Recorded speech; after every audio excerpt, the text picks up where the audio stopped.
Hello guys, welcome back to my channel, and if you are new in my YouTube video, I just say hi. So today I'm gonna talk about the different sound in practice English, like note and not. And in the target in my video, we can just talk about the first O sound. For example is bird, boat, and boot. And the next we have as in blouse, and blues. And next we have a coast, and cast.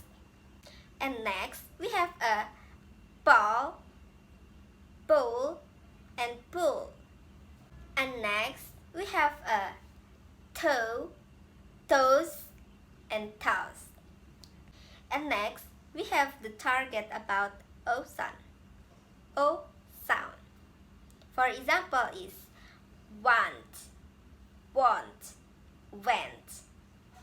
And next we have a get, got, and goat.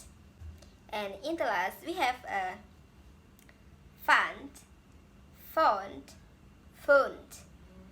Okay, I think it's enough from the video about the different sound in practice English in my YouTube video. And I just say thank you so much for watching my video. So bye bye.